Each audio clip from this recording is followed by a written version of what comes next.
Buenos días a todos. Vamos a iniciar con el tercer día del Congreso Virtual de Investigación y Diseño. Eh, y vamos a comenzar con la plática de Ernesto Peña, que es un doctor profesor por la Northwest University. Él está actualmente en Canadá y nos va a presentar un tema que se llaman The Three Waves of Visual Literacy, perdón. Les comento, Ernesto Peña pues es profesor asociado y es coordinador de la maestría en Ciencias en Diseño de Información y Visualización de Datos en Vancouver. Su experiencia docente abarca más de 20 años entre México y Canadá.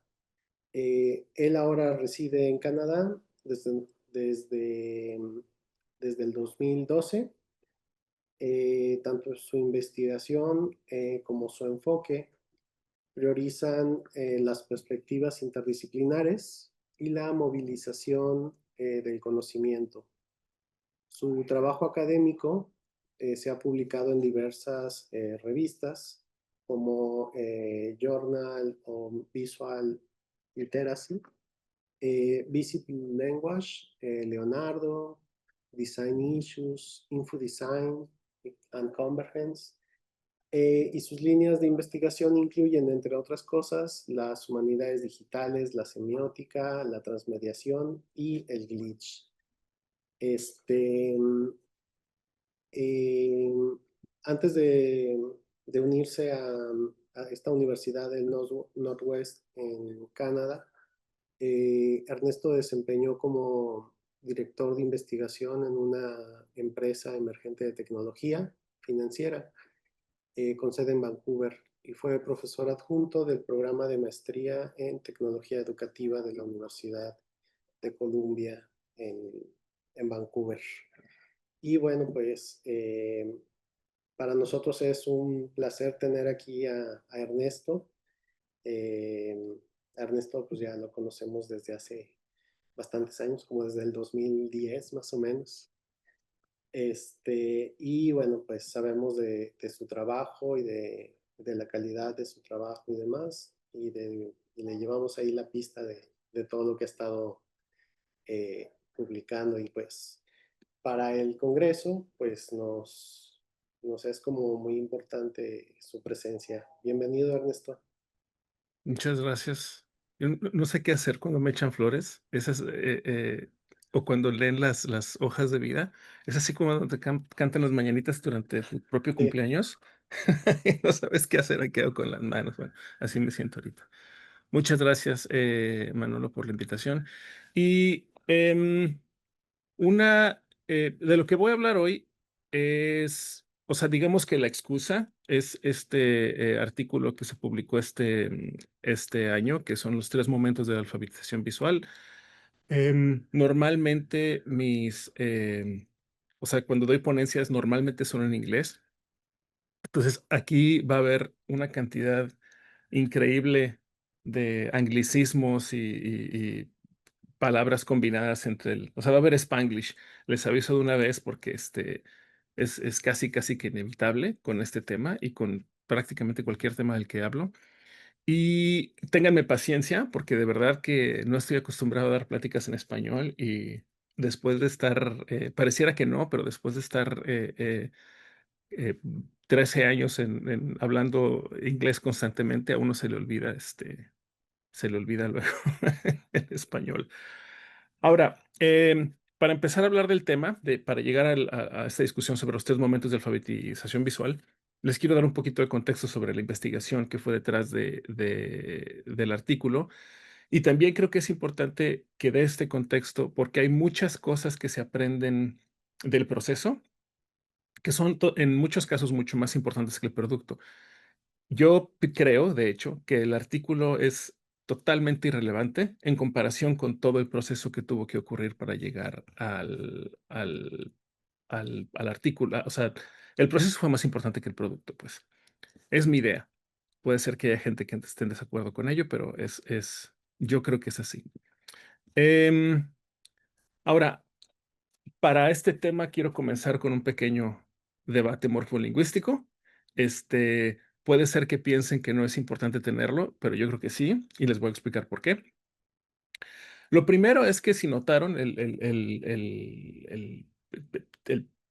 nombre de la plática son los 3 momentos en alfabetización visual.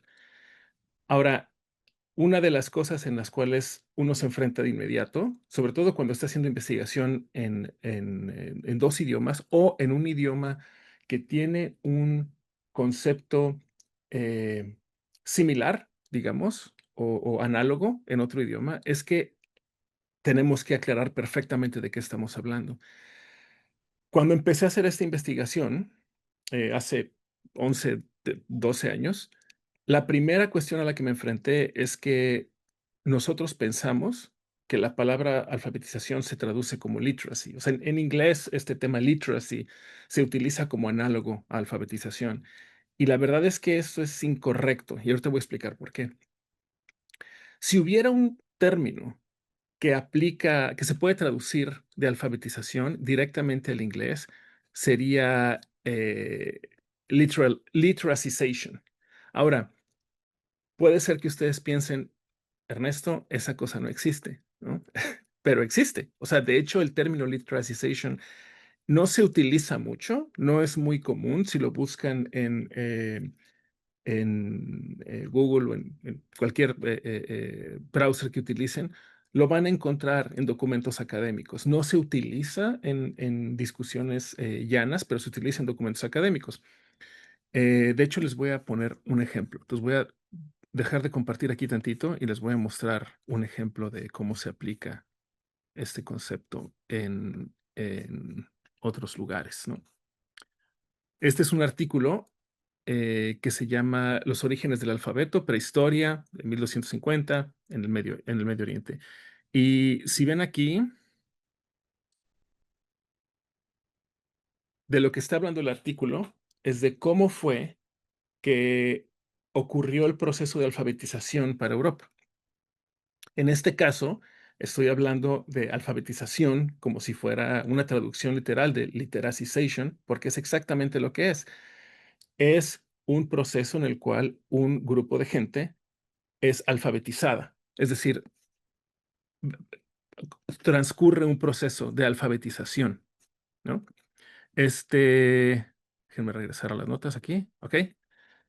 Ahora, la alfabetización, la diferencia entre estas dos palabras, literacy y literacization, es que alfabetización para nosotros es un proceso, ¿sí?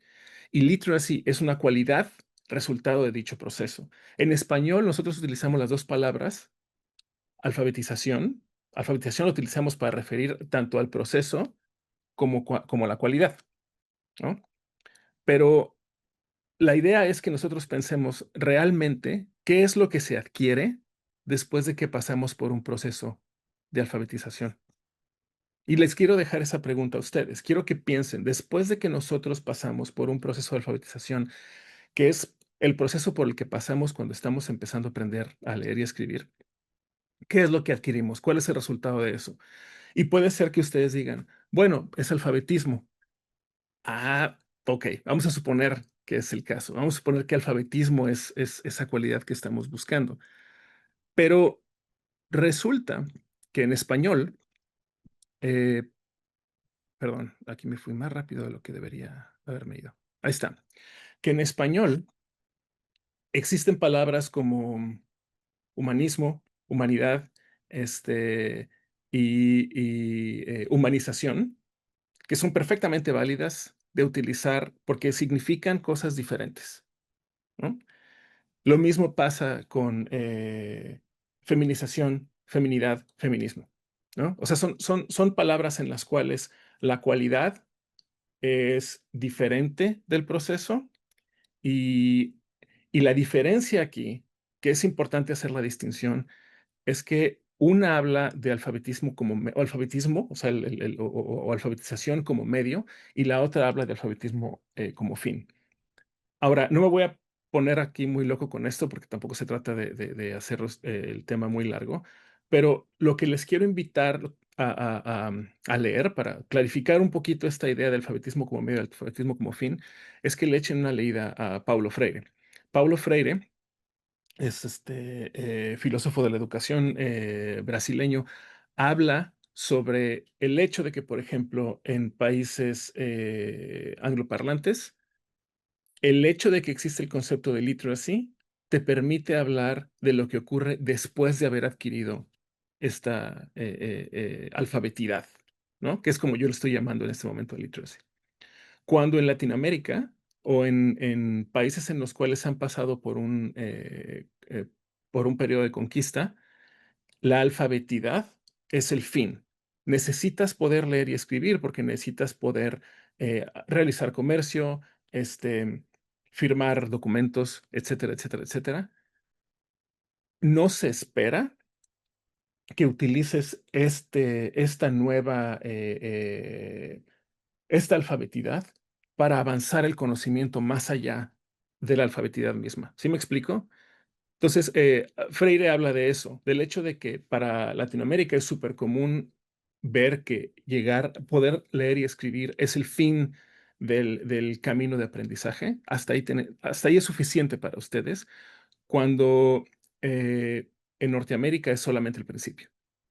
Y pareciera que no, pero la distinción entre cómo utilizamos las palabras, en este caso, es súper importante. Cuando hablamos de alfabetización, eso implica que tú tienes que ser alfabetizado. Tiene que haber alguien que realice ese proceso por ti, ¿no? Entonces te pone en una situación medio pasiva.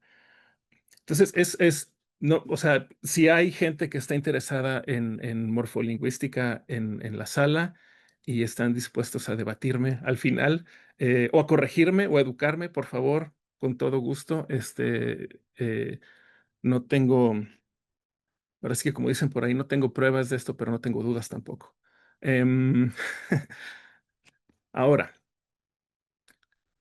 la otra cosa que hay que tomar en consideración cuando se hacen investigaciones en dos idiomas es que, o bueno, en más de un idioma, es que una cosa es el concepto y otra cosa es el término asociado al concepto, ¿no? Entonces, esa es otra situación en la cual se enfrenta uno cuando hace este tipo de investigación. Em, Y normalmente solemos utilizarlos cuando de forma, como si fueran lo mismo, el concepto y el término. Y no lo es. Podemos estar hablando del mismo concepto con dos términos diferentes, podemos estar hablando del mismo término que tiene dos conceptos diferentes y hacer esa clarificación desde un principio es súper importante. Entonces, quiero que ustedes piensen, cada uno individualmente, cuál es la referencia más temprana al concepto de alfabetidad visual que cada uno de ustedes tiene. No al término, al concepto. O sea, esta idea de que existe una alfabetidad o una alfabetización, si lo quieren llamar así, de lo visual. Y quiero que tomen en cuenta que cualquier investigación de cualquier tipo está, o sea, está relacionada a un término asociado a un concepto que va a ser dependiente del idioma, ¿no? O sea, decíamos hace rato, bueno, literacy y alfabetización no traducen exactamente igual. Literacy traduciría literacización, ¿no? Y para corregir esto, yo propongo alfabetidad. Eso genera otros problemas, pero esos problemas tienen que solucionarse y tienen que discutirse porque van asociados a esta distinción entre término y concepto. Em, ok. Ahora, para mí, y probablemente algunos de ustedes, sobre todo los más veteranos, estarán conscientes de estos dos textos. Probablemente sea nada más el de Dondis. La primera vez que entendí la idea de una, de una relación directa entre texto e imagen fue a través de este libro de Dondis, La sintaxis de la imagen.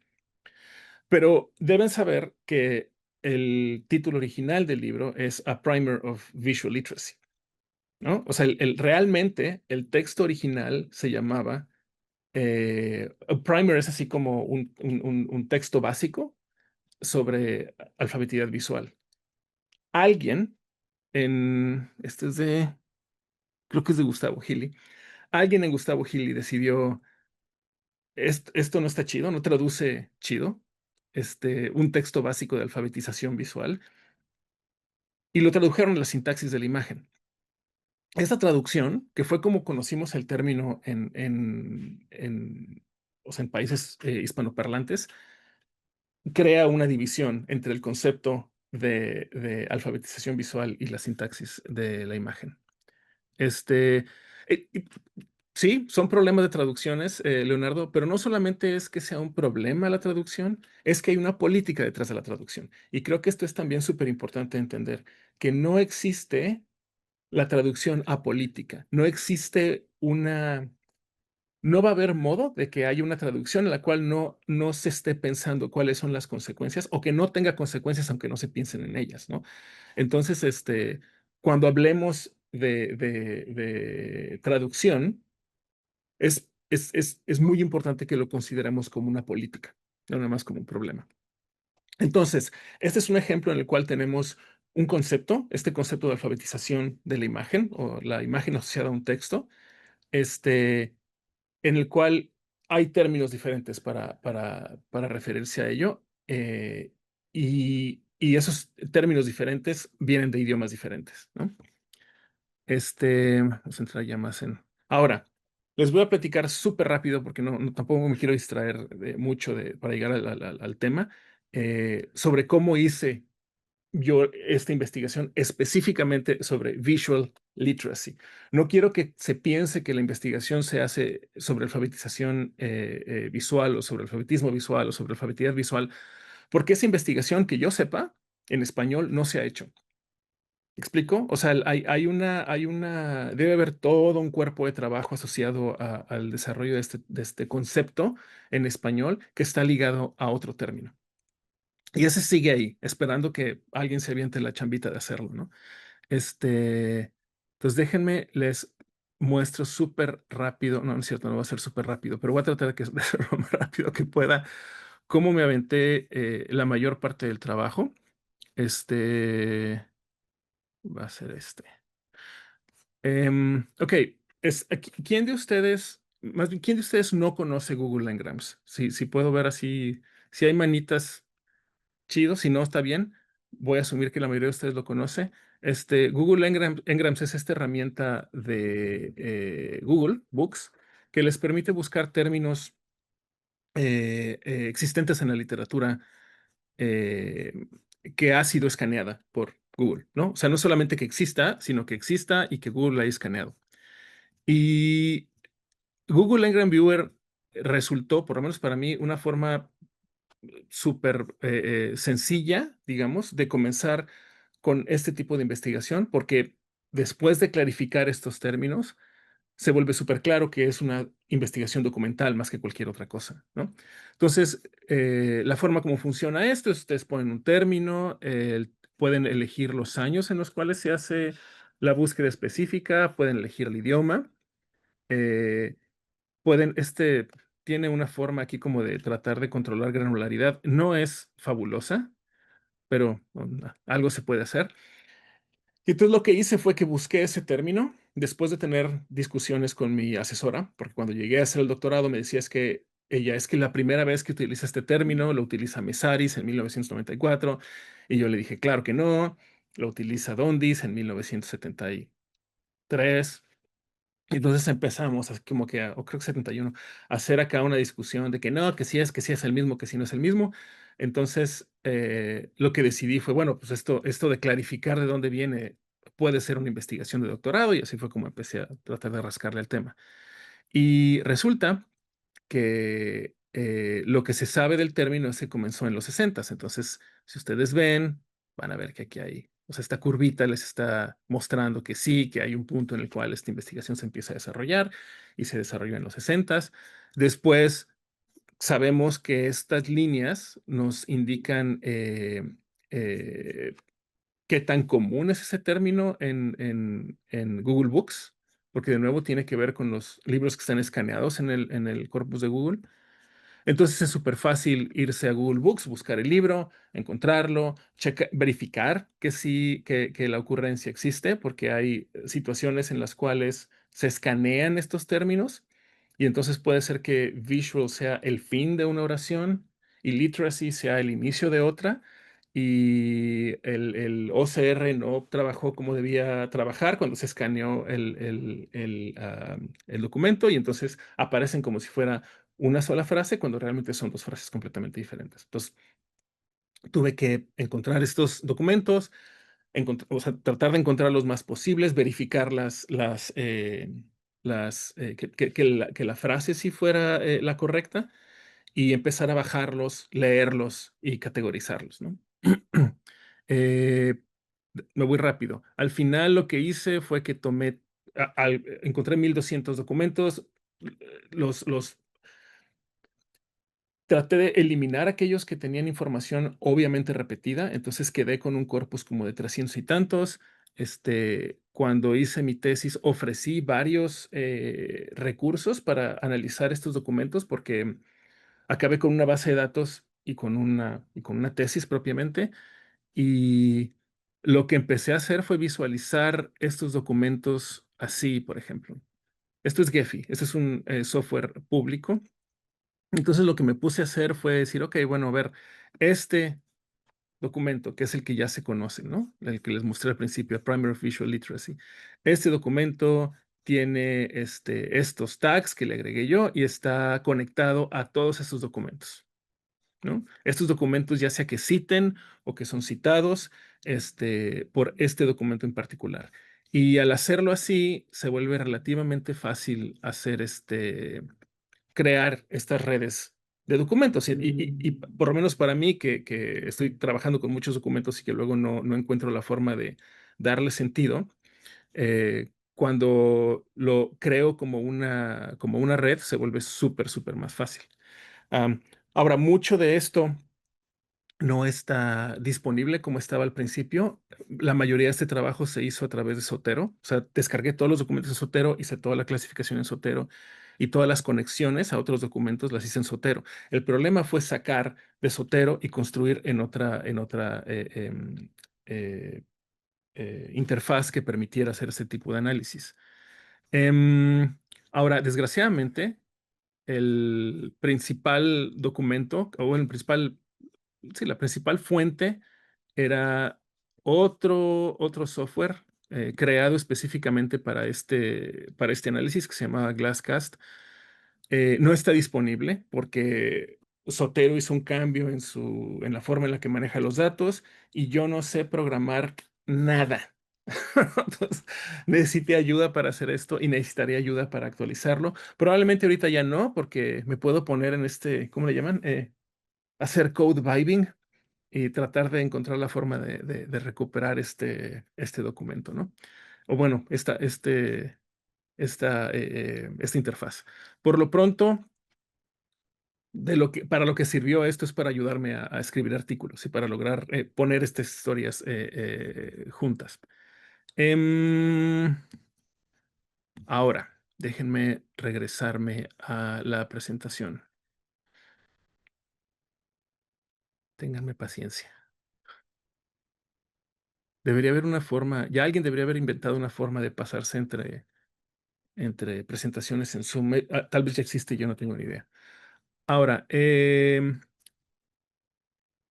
déjenme. Ok. El hacer todo este proceso que les mostré, que fue primero buscar en Ngrams, luego pasarme a Books, bajar los documentos, leerlos, es una cosa que no se puede dejar de hacer. O sea, podemos discutir sobre AI en otro momento, pero esta es una cosa que a la fecha no se puede dejar de hacer y les voy a mostrar por qué. Este. Este análisis me llevó a varios resultados. Uno es el protocolo que les acabo de mostrar. O sea, hay un artículo escrito sobre el protocolo en sí que se presentó para Humanidades Digitales, ¿no? Y es un documento sobre cómo hacer este tipo de investigación. La primera vez que se utilizó el término del que vamos a hablar ahorita y su uso en diferentes disciplinas y su evolución a través del tiempo. No me voy a entretener en la tercera. Voy a tratar de cubrir lo más que pueda de las otras tres. Este, El protocolo ya se los mostré. Ahora, específicamente en lo que se refiere a visual literacy, si ustedes buscan en Internet, donde quieran, es más, se los voy a comprobar porque lo vamos a buscar en ChatGPT en este momento. Si ustedes buscan el origen de visual literacy, les va a decir que se originó en los 60s y que fue John Debes. Y podemos regresar a lo que ya les mostré déjenme les comparto esto mientras les quiero mostrar para que vean que no les digan que no les cuento. Si yo me voy aquí, no es un prompt muy sofisticado, pero a ver, en algún momento va a salir esta cosa. Aquí está, ¿no? Este es un resultado así totalmente común y corriente sobre el término visual literacy. Empezó en los 60s, lo crea John Debes, que es el cofundador del IBLA, de la International Visual Literacy Association, y esta es la definición, etcétera, etcétera, etcétera. Corresponde más o menos con esto, o sea que se pudo haber estado desarrollando el término durante los 60s. Y si ustedes se van a, por ejemplo, la conferencia de la IBLA, que se está dando, por cierto, este año en la Autónoma de Aguascalientes, creo que es la primera vez que esta conferencia se da en México, ustedes verán que hace la referencia a esto, ¿no? Bringing Together Visual Literacy Educators, Creators, Thinkers desde 1969, que es cuando se da la primera conferencia, que es justamente lo que nos está diciendo ChatGPT, ¿no? Que es en esa fecha cuando se acuñó el término. Bueno, pues resulta que no, que eso no es cierto. O sea, una cosa que se nos olvida luego a nosotros como investigadores y que es súper importante comunicarle a cualquier persona que esté haciendo investigación documental es que el ChatGPT y cualquier clase de AI se alimenta de los documentos que ya existen. Y si los documentos originales están mal, el resultado que les va a dar está mal, ¿no?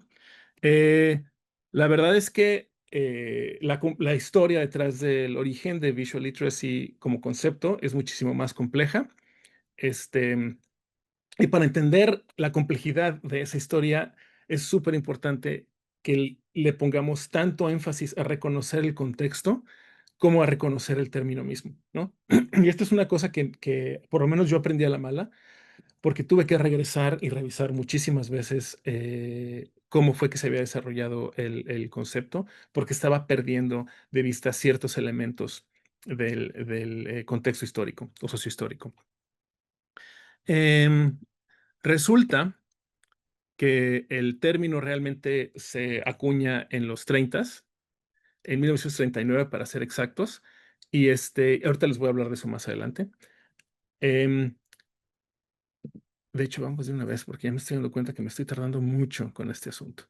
Entonces, voy a hablar del documento ahora sí. Pues ya después de todo ese contexto que tiene que ver con cómo se hace la investigación, quiero hablarles de cuáles son los resultados. Este, entonces, el primer momento en el que se empieza a hablar de alfabetización visual ocurre, de hecho, entre museos y televisión. La televisión, de los primeros momentos en los cuales la televisión se reconoce como tecnología, se da en 1939. No me va a dejar poner esto. No entiendo por qué. Mm, Bueno, no importa. Realmente esto no importa, se los prometo. Voy a regresar a la presentación y si no se ve el video, no pasa nada, se los puedo platicar.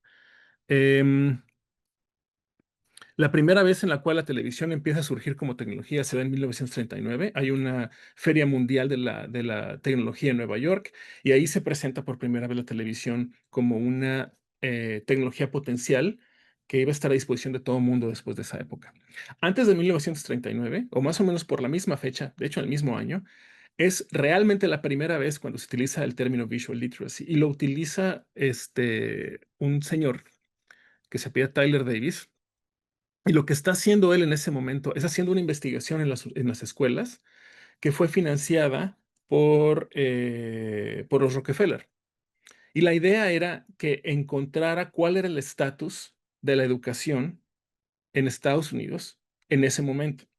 Entonces, esta idea de que el término es acuñado por la IBLA y que se empieza a desarrollar, o por Debes, y que se empieza a desarrollar 30 años después, está errado. Hay 30 años perdidos ahí, en el cual el término se desarrolló, se discutió en términos de su importancia para los museos, antes de que se pasara a la televisión.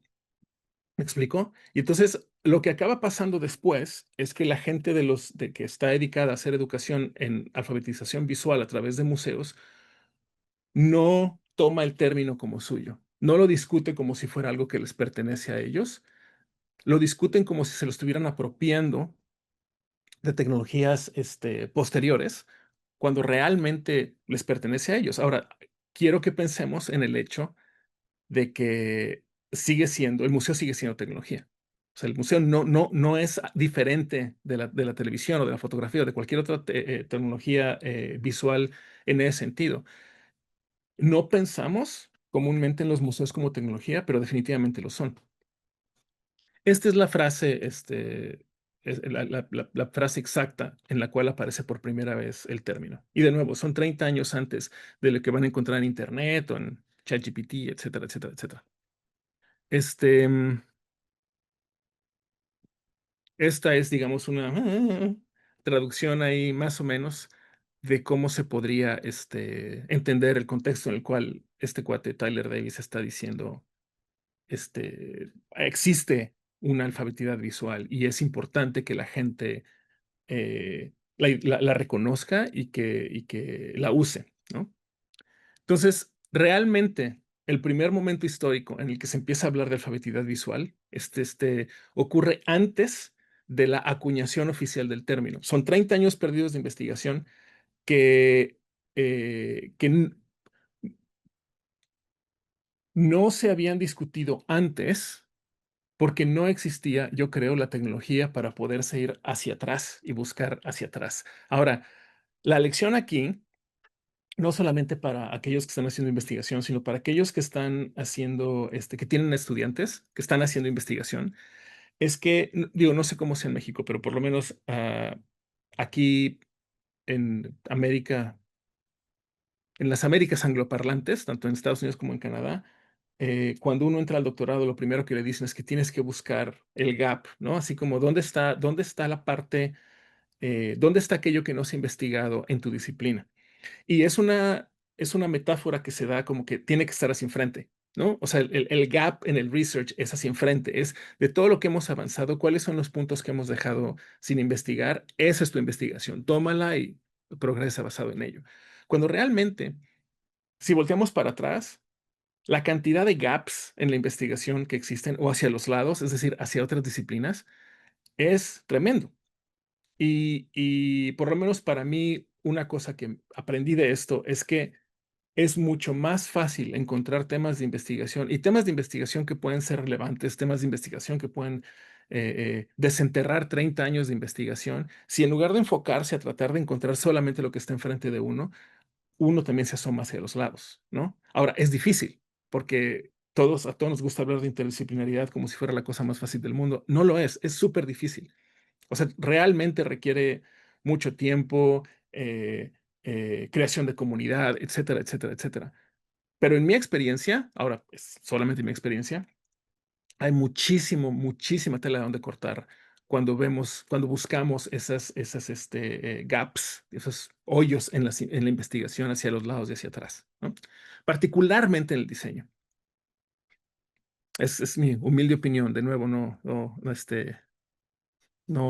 espero que me lo compren, pero así es. Por lo menos es mi experiencia, ¿no?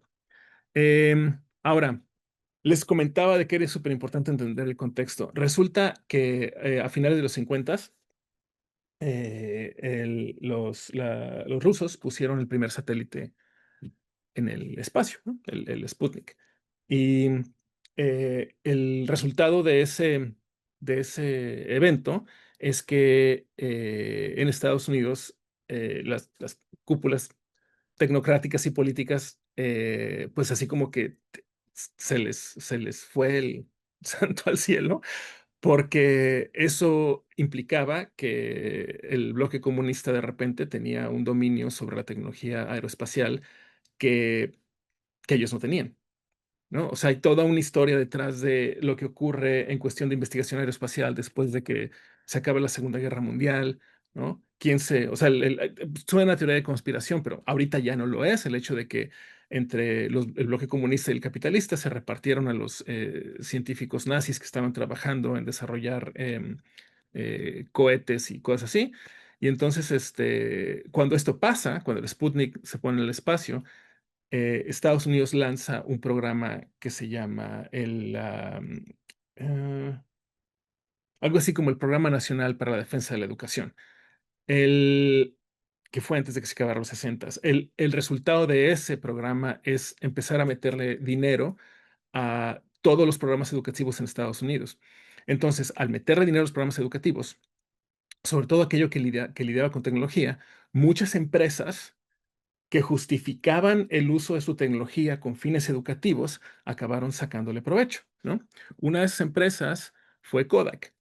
Y eso es lo que abre el segundo momento, que es cuando se pasa de hablar de visual literacy, de la televisión y de los museos hacia la fotografía. Y es otro momento histórico importante porque entonces eh, la alfabetidad visual deja de ser un asunto de consumo y se convierte en un asunto de producción, ¿no? Aquí no me voy a entretener mucho, pero este es un anuncio de Kodak y resulta que hasta abajo, si ustedes ven, hay una, hay una mención directa a Elements of Visual Literacy, ¿no? Está promovido por la empresa Kodak. Kodak empezó a promover las cámaras, las Instamatic, las primeras cámaras que le ponías nada más el rollo y no sé cuántos de ustedes las hayan experimentado, pero yo me acuerdo de ellas, que nada más les ponías el rollo, las cerrabas, tomabas fotos y luego sacabas el rollo y la llevabas a revelar sin necesidad de pasar por el proceso de meterlas en el cráneo y hacer todo esto. Ya venían unos cartuchitos muy monos. Resulta que Kodak empieza a promover la fotografía como una forma de desarrollar alfabetidad visual. Hay se empiezan a ponerle mucho énfasis a la juventud y este es un anuncio, no se los voy a pasar, no tenemos tiempo, pero es una muestra de cómo Kodak estaba promoviendo las cámaras Instamatic como regalo de Navidad para niños y para jóvenes. Los voy a pasar. Ahora, a partir de toda esa promoción que hizo Kodak, se logra tener dinero para hacer la primera conferencia en alfabetización visual en Estados Unidos. John Debes, el padre de la alfabetidad visual, es un empleado de Kodak, ¿no? Dirige los programas para juventud de Kodak. Eso rara vez se menciona, pero si le rasco un tantito se lo encuentra. Y Donis Dondis, que es la primera persona que pone un libro, la primera diseñadora, o sea, esta es una pioneraza del diseño, por cierto, Dondis, que pone un libro sobre el tema. Dondis, de hecho, estuvo presente en la primera conferencia de alfabetización visual, pero esa conexión es difícil de hacer porque Dondis jamás cita a Debes. Es como si su desarrollo hubiera sido completamente independiente y no lo fue. Hubo una conexión, pero esto es chisme probablemente, pero en algún momento hubo un malentendido, hubo una pelea y entonces Dondis jamás menciona a Debes. Y al no mencionarlo, lo cual nos regresa un poquito a discutir sobre políticas de investigación. Esa potencial cadena que vieron en ese mapa que les mostré anteriormente, está rota. Esa cadena no existe de forma explícita porque no hay una cita explícita, no hay una conexión explícita entre Dondis y Debes. Uno tiene que ir a buscar los registros de las conferencias que se dieron en esa época, en el 69, y buscar a Dondis. Y ahí está, o sea, es claro, o sea, cuando uno tiene los documentos a la mano es muy fácil hacer estas conexiones, pero de primera mano es muy difícil darse cuenta de que este es el caso, ¿no? Y esta conexión, esta falta de conexión hace que nosotros, que recibimos la versión traducida, no tengamos este contexto, este background, ¿no? Bueno, entonces el segundo momento de la alfabetización visual empieza con la fotografía y se extiende hasta el momento en el cual se desarrollan se empiezan a desarrollar los ambientes digitales. Ahora, los ambientes digitales se empiezan a desarrollar al mismo tiempo que ocurre este evento, que se le llama el giro semiótico de la alfabetidad, o The Semiotic Turn of Literacy, y ocurre más o menos simultáneo. Esto tiene que ver con un libro en el cual se propone que la alfabetización tiene que dejar de ser una cuestión que esté completamente descansada en el idioma, sino que esté descansada en la semiótica. Y tiene sentido. Lo que está diciendo este libro es el idioma es parte de la semiótica. Pero si nos limitamos solamente a la semiótica, solamente al idioma, a la lingüística, dejamos fuera toda una variedad de signos no lingüísticos que también representan una forma de alfabetización. ¿Explico? Este es el documento que permite que visual literacy tenga sentido en inglés, pero que en español se tenga que traducir a sintaxis de la imagen. ¿Me explico? Es así como este brinquito no se ha hecho desde el punto de vista lingüístico entre el inglés y el español. Yo creo que ahorita ya, o sea, ya muchos de los educadores en diseño han escuchado hablar del New London Group y de toda esta gente que habla de la multimodalidad y bla, bla, bla, pero realmente la multimodalidad no hubiera existido si no fuera por este texto, que se da al mismo tiempo en que se desarrollan los ambientes digitales, ¿no? Y, perdón, me estoy yendo un poquito más rápido porque si no, no voy a acabar y quiero darles chance para hacer preguntas y para corregirme ok, esta es la traducción, ¿no? Dice, la semiótica honra y refleja el lenguaje, restaurando su lugar central en la cultura, bla, bla, bla, bla, bla. Les puedo pasar los diapositivas después. Este, mm, no sé cuántos de ustedes les haya tocado ver este comercial en vivo. A mí sí. Es el primer comercial de televisión en el cual Apple hace una presentación de sus plataformas computacionales para consumidores finales. No se los voy a poner, pero o sea, se volvió un hito de la publicidad en su momento y para aquellos clásicos como yo, es así como, es uno de los mejores comerciales que hemos visto. O por lo menos uno de los que más impacto ha tenido en la cultura popular. Utiliza el libro de 1984 como referencia para hablar de esta nueva liberación en la forma en la que hacemos las cosas.